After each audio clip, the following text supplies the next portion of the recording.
সেইটো এটা প্ৰক্ৰিয়াৰ মাজত চলি আছে আৰু ন্যায় দিয়াটো আদালতৰ তেতিয়া চলি আছে। গতিকে সেইখিনি কোনে কেনেকৈ পাৰে সেইটো যদি তেওঁৰ হাতত সেইখিনি কৰ্তৃত্ব আছে তেতিয়াহ'লে তেওঁ দিয়ক, আৰু যদি সেইখিনি সম্পূৰ্ণ আদালতৰে মানে কৰ্তৃত্ব আচলতে আদালতেই দিব লাগে তেতিয়াহ'লে সেইখিনি আদালতৰ ক্ষিপ্ৰতৰ হোৱাটো আমি সেইটোৱে বিচাৰিছোঁ। আমি সকলোৱে কৈ আছোঁ। নাই জনোৱা নাই, এতিয়ালৈকে জনোৱা নাই। সেইটো হ'লেতো ঘোষণাই কৰিব চাগে, আপোনালোকে সকলোৱে গম পাব তেতিয়া। গতিকে একো আপোনালোকে যিমানখিনি জানে আমি সিমানেই জানো, আমাক বিশেষভাৱে একো ব্যক্তিগতভাৱে নজনায়। শেহতীয়াকৈ চৰকাৰৰ যিটো গাফিলতি জুবিন ক্ষেত্ৰক লৈ, এতিয়া সামাজিক মাধ্যমত এটা মানে চৰ্চা চলিছে যে জুবিনৰ অনুৰাগীয়ে নিজৰ মানে সাহায্যৰে জুবিন ক্ষেত্ৰ নিৰ্মাণৰ এতিয়া প্ৰসংগটো চৰ্চা মানে সামাজিক মাধ্যমত চলি আছে যে সকলোৱে অনুদান দিয়ক, সকলোৱে দান বৰঙণিৰে জুবিন ক্ষেত্ৰ নিৰ্মাণ হ'ব লাগে বুলি এটা সামাজিক মাধ্যমত চলি আছে। সেইটোতো ৰাইজৰ কথা নহয়, সেইটো আপোনালোকে উত্তৰটো বেছি ভালকৈ দিব পাৰিব, কাৰণ কৰ্তৃত্বটোতো মোৰ হাতত নাই। গতিকে মইতো একো তেনেকৈ আগবাঢ়িব ক'বও নোৱাৰোঁ, কৰিবও নোৱাৰোঁ। সেইটো সম্পূৰ্ণ ৰাইজৰ মানে যদি তেওঁলোকৰ হাতত তেওঁলোক যদি সন্মিলিত হয় তেতিয়াহ'লে হয়তো তেওঁলোকে সেই কথাটো চৰকাৰৰ লগত পাতক, কাৰণ মাটিখিনি চৰকাৰে দি থৈছে। গতিকে আমি তাত গৈ পেলাই এতিয়া কাৰোবাৰ বেলেগৰ মাটিতটো আমি কিবা এটা নিৰ্মাণ কৰিবগৈ নোৱাৰোঁ যেতিয়ালৈকে আমাৰ হাতত অথৰিটিটো দিয়া নহয়। গতিকে সেই প্ৰশ্নটো আচলতে মোলৈ আহিব নালাগে, সেইটো আপোনালোকৰ বাবেই এটা প্ৰশ্ন। সেইটো ৰাইজে সন্মিলিত হৈ কিবা যদি কথা পাতে, চৰকাৰৰ লগত কিবা সিদ্ধান্ত লয়, তেতিয়াহ'লে তেওঁলোকে সেয়া তেনেকৈ আগবঢ়াটো হয়তো তেওঁলোকে যদি ভাবিছে সেইটো বেছি ভাল হ'ব তেনেকৈ আগবাঢ়ক। সেইটো আমাৰ পৰিয়ালৰ কোনো কথা নাই তাত আছে।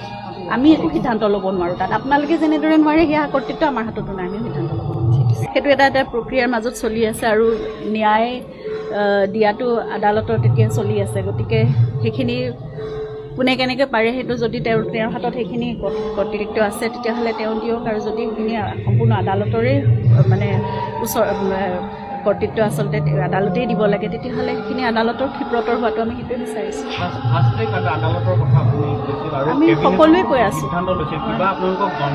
নাই জনোৱা নাই, এতিয়ালৈকে জনোৱা নাই। সেইটো হ'লেতো ঘোষণাই কৰিব চাগে, আপোনালোকে সকলোৱে গম পাব তেতিয়া। গতিকে একো আপোনালোকে যিমানখিনি জানে আমি সিমানেই জানো, আমাক বিশেষভাৱে একো ব্যক্তিগতভাৱে নজনায়। শেহতীয়াকৈ চৰকাৰৰ যিটো গাফিলতি জুবিন ক্ষেত্ৰক লৈ, এতিয়া সামাজিক মাধ্যমত এটা মানে চৰ্চা চলিছে যে জুবিনৰ অনুৰাগীয়ে নিজৰ মানে সাহায্যৰে জুবিন ক্ষেত্ৰ নিৰ্মাণৰ এতিয়া প্ৰসংগটো চৰ্চা মানে সামাজিক মাধ্যমত চলি আছে যে সকলোৱে অনুদান দিয়ক, সকলোৱে দান বৰঙণিৰে জুবিন ক্ষেত্ৰ নিৰ্মাণ হ'ব লাগে বুলি এটা সামাজিক মাধ্যমত চলি আছে।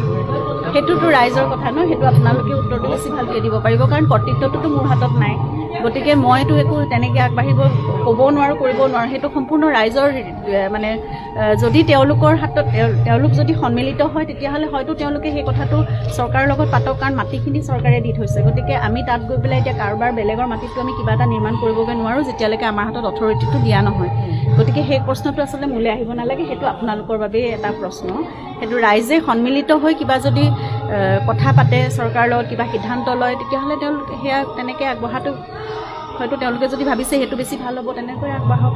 সেইটো আমাৰ পৰিয়ালৰ কোনো কথা নাই তাত আছে। আমি একো সিদ্ধান্ত ল'ব নোৱাৰোঁ তাত। আপোনালোকে যেনেদৰে নোৱাৰে সেয়া কৰ্তৃত্ব আমাৰ হাততো নাই, আমি সিদ্ধান্ত ল'ব নোৱাৰোঁ।